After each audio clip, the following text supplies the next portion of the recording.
Since becoming director of the Czech National Gallery 3 years ago this month, Jiří Fajt has secured exhibitions by major international artists and helped make its various buildings in the capital more accessible to the public.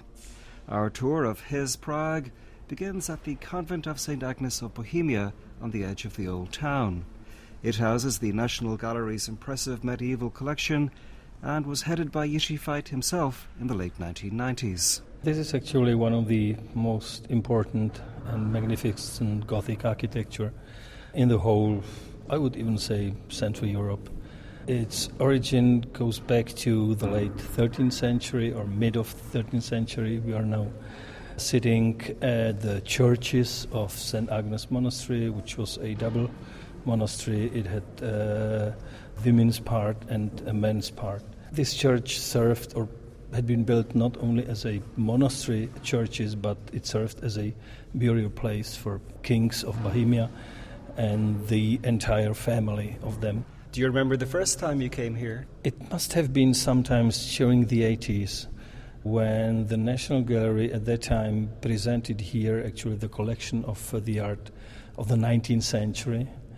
And I was somehow a little bit shocked because of the competition between the installed art, the historical big monumental paintings by Brožík and these painters from the late 19th century, and this very refined Gothic architecture. So it somehow disturbed me, and that's why when I was responsible for this building during the late 90s, I simply decided to change the whole content of this building. I decided actually to place here and to locate here the collection of medieval art. So medieval art in the framework of a medieval architecture, this was my goal. There are a lot of sacred buildings in the Czech Republic, but people say it's one of the most atheistic nations in the world. Do these sacred buildings still have resonance for Czechs, even though they are atheist? I think they do. I think they present something which necessarily mustn't be linked to a institution of the church. I think the space is very attractive, and from emotional point of view, it serves as a place for contemplation, actually.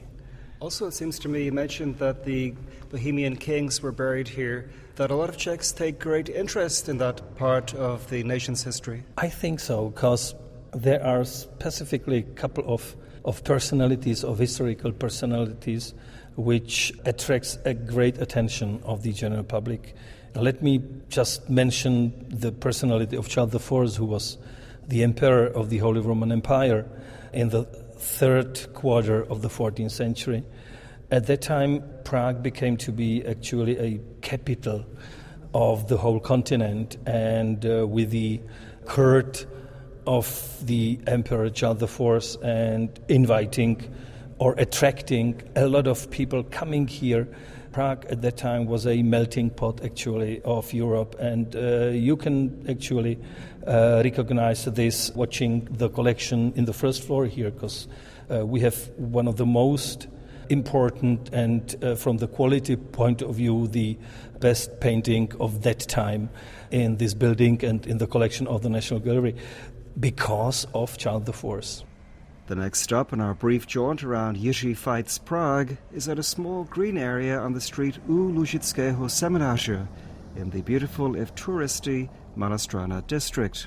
Sitting on a park bench on a lovely sunny afternoon, our guide explains his ties to the historic area on the left bank of the Vltava. If you have a look around us, so you see, Baroque houses combined with the Renaissance attics and so on and so on. So this is something what I really admire a lot and I love actually. So I can say that lesser town Malá Strana is actually a district which is, under my opinion, the most beautiful one in the whole historical city of Prague. And furthermore, I'm actually living here, so close here behind us there is a house on the embankment of the river where I stay, so this is my personal link to this district. And furthermore, of course, again, my professional side, we are close to the Charles Bridge, which was built actually shortly after mid of the 14th century, which is, I can say this, maybe my century from professional point of view, of course. So there are, many aspects which somehow are very typical and familiar to me, and that's why we are here. You were telling me you acquired your flat here just after the revolution. Yeah. How has Malastrana changed over those years? Malastrana before the revolution was somehow, I would even say, more romantic than now. And it is actually the case of the whole historical part of this city, that it's totally overcrowded. And I think that the municipal authorities must know that they have control, or they are obliged to control actually this mass tourism. And mass tourism is something what already damaged Venice, for example, or Barcelona. Fortunately, the local authorities in Barcelona realized and recognized the dangerousness of this development, and they started to control the city. It's something which must be the case of Prague as well. Are there practical difficulties with living in Malastrana? For example, I presume there aren't supermarkets or bakeries. I have to say that I cannot imagine living here with the family, having, 2 small kids, and being just focused on this small district, because your presumption was totally correct. There is nothing like, store where you could buy food on a reasonable quality, and so the infrastructure is very bad. Has the community changed here a lot? For example, are many of your neighbours people who have been here since the early 1990s, or are a lot of people here relatively new? Well, the whole neighbours changed a lot, actually. Many people left these houses, and above all, the original people who were living here since generations, and they were somehow, not forced, because they expected money. So they decided to sell the apartments, and newcomers came in.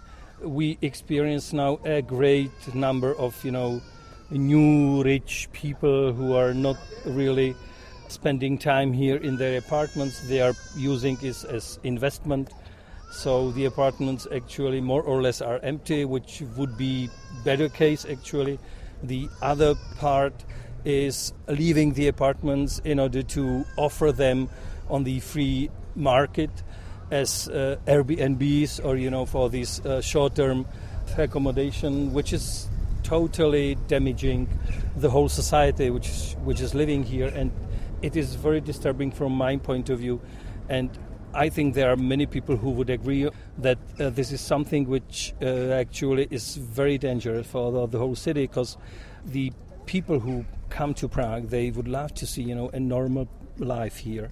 They are not so interested in seeing Disneyland or something like this, and I'm pretty afraid of the further development, because I can see this tendency in creating here a sort of Disneyland for tourists coming to Prague and who stay 2 nights and then are somewhere else in Vienna or Dresden or Berlin. So I think this kind of development is very problematic, and the local authorities must deal with this issue. From U Lužického semináře, it's just a 5-minute walk to the unusually pretty cafe Cukr Káva Limonada, which is also in Malastrana. Jiří Fajt's family are based in Berlin, and he commutes there at weekends. Before we get on to comparing the two cities, the National Gallery chief and art historian tells me why Cukr Káva Limonada is part of his Prague. This is, in this neighborhood, in my opinion, one of the best coffee shops we have at the lesser town at the moment. And it's very cozy here. It's a small coffee shop, but the cook is very good. They have great bakery here, so you can admire and enjoy, everything which is totally fresh. And the cakes are really very famous here.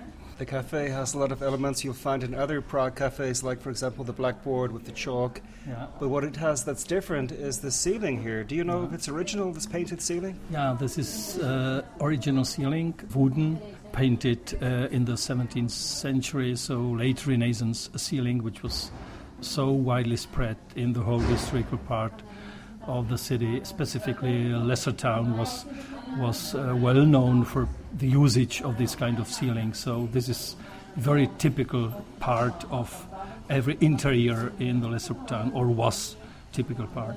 As a regular here, who do you observe coming here? Who are the clientele of the cafe?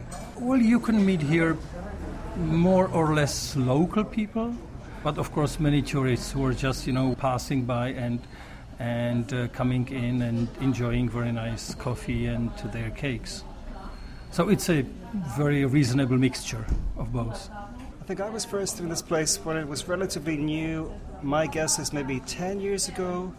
In those days, it was kind of an unusually nice cafe in Prague, but now I think there are a lot of places similarly nice to this in Prague. Would you agree? I think so. Well, the landscape with coffee shops and restaurants is improving in a very quick way. So we have a couple of restaurants which already got, Michelin stars and so on and so on. So I think that the local society, local people are paying much more attention to actually, fine dining and these kind of activities, which wasn't so important in this country before. So I think, the general culture is improving and it gets higher standards, actually. You're partly based in Berlin. How do you find going to cafes or bars in Prague compares to in Berlin, even in terms of price? This is very different. Still, it's very different, and the differences are not only from financial point of view, because I have to admit that many bars or restaurants here in the city, although they are nice, the prices are too high actually compared to the situation in Berlin, because you have plenty of very good restaurants, very good bars with quite low prices. Berlin is actually famous because of this. I like actually both cities, Prague and Berlin. If I would have a chance to decide whether I go to a bar in Berlin or in Prague, I would vote for Berlin. I get the impression that a lot of young Czech people today regard Berlin as the kind of capital of everything that's cool. Yeah.